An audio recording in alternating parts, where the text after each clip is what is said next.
Richard Nixon was born on July 4th, 1876 in a Buick factory. He was wearing a suit. The second he was born, he tore off his umbilical cord, got up, and built 400 Buicks with his bare hands. All 400 of those Buicks are still on the road today. After finishing his 400th Buick, Nixon drove it to a coal mine and mined for coal. He didn't take a lunch break. Nixon always ate lunch while working. He ate nothing but liver, and he drank nothing but mud water and rum. When Nixon was done at the coal mine, he added 500 names to his enemies list, and then he enlisted in the military. He was 6 hours old. Nixon accomplished more in his first 6 hours than that no good communist Barack Obama has accomplished in his entire life. Barack Obama is worse than a Northern European. He and Joe Biden are the biggest low-life bastards in human history. Richard Nixon is an American hero. Barack Obama is a son of a bitch. All liberals are sons of bitches. Every single liberal on the planet today is on Nixon's enemies list. If Nixon were alive today, he'd eat Barack Obama's liver. I don't even think he'd bother chewing. He'd want to get Obama's liver into his digestive tract as quickly as possible. Anyways, after serving in the military for a few years, Nixon built more Buicks, mined for more coal, and studied the lives of great Americans.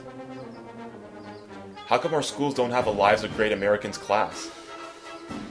If it were up to Barack Obama, our kids would be studying the lives of great Muslim terrorists. Barack Obama is a terrorist.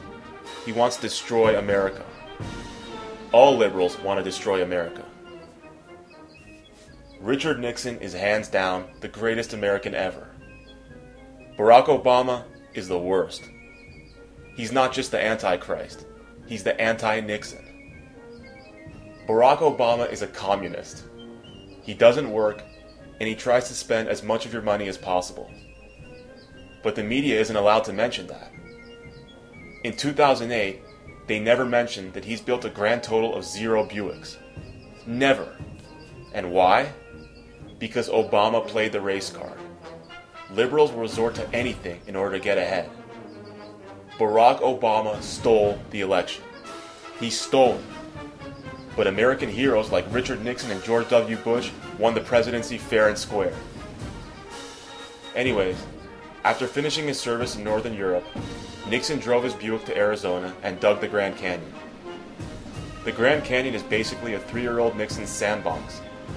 He dug it up in 40 days and 40 nights.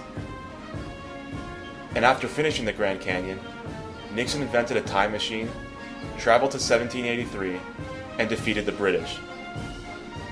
He then went to 1955 and gave Biff back the sports almanac, because there's nothing wrong with what Biff was doing. He was a capitalist. Nixon then began his war on drugs by killing Pablo Escobar.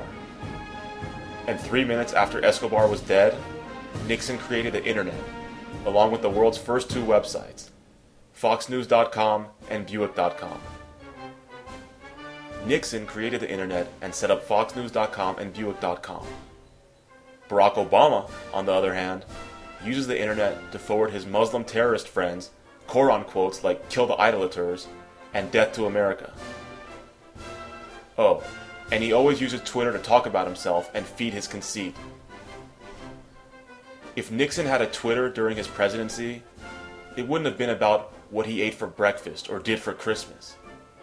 It would have been about the country's net increases in hours worked, gallons of rum consumed, and number of Northern Europeans killed per week. Those rates increased every second under Nixon. The day before he resigned in 1974, the average American was working 274 hours a week, and the average American rum manufacturer was worth $174 billion. Abercrombie & Fitch, on the other hand, was worth negative $6 trillion. The company's CEO was tortured 15 times a day. All liberals were tortured at least once a day. The Communist Manifesto wasn't just banned. Every copy was obliterated with a nuclear weapon. We used 1 nuclear bomb on each copy. And on Halloween, all children dressed as Uncle Sam, and people gave them beer and cigarettes instead of candy. The average 3-year-old smoked 2 packs a day, and Rob Reiner was a chain smoker. And there was no such thing as lung cancer. Anyways, after creating the internet, Nixon disappeared for a large chunk of his early life, and then reappeared in his early 30s, performed miracles, healed the masses, tortured communists, and became a congressman and then senator of California. He then became vice president to Dwight Eisenhower, and together, the two of them built our entire highway system, won the WWF Tag Team Championship, and changed all 366 calendar days to July 4th. They also teamed up with Martin Luther King Jr. and ended racism, even though King was definitely a communist. Nixon was the greatest vice president ever. But the country went insane and chose John F. Kennedy over Nixon after Eisenhower's second term. After losing to Kennedy, Nixon had his 40 years in the desert, only it was 8, as in 40 divided by the 5 books of Moses, and then he became the 40th president in U.S. history. Only he was the 37th, as in 3 plus 7 equals 10, and 10 times the 4 and 40. It's all in the Bible. And after one day of Nixon as president, the country's unemployment hit 0%. And I mean real unemployment, and not Obama's deceptive variety. Everyone was employed. People who wanted jobs, people who weren't sure if they wanted jobs, and people who definitely didn't want jobs. Adults, teenagers, children, toddlers, babies, fetuses, sperm and egg cells, everyone. Even corpses, ashes, souls, etc. Animals work too, and plants, fungi, and bacteria. Even subatomic particles. Real unemployment was at 0%. Worldwide. And universe-wide. Even in the afterworld. Zero unemployment everywhere. And the world was up to its ankles in coal. The entire planet was a bed of coal. The oceans were filled with it. When people wanted a barbecue, they just lit anywhere. And the average family owned 5.5 Buick tanks and 300 machine guns. And there were bald eagles everywhere. And American flags. Almost everything was an American flag. And the environment was perfect. Then Nixon was framed of something. And rather than wasting America's time and money the way Obama does, he resigned. Over the next 2 decades, everything good that happened to America was due to Nixon. And everything bad was caused by someone else.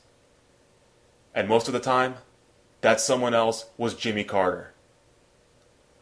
And in 1994, after finding out that Friends was the most popular show on TV, Richard Nixon committed harikari suicide in order to go to the afterlife and kill Satan.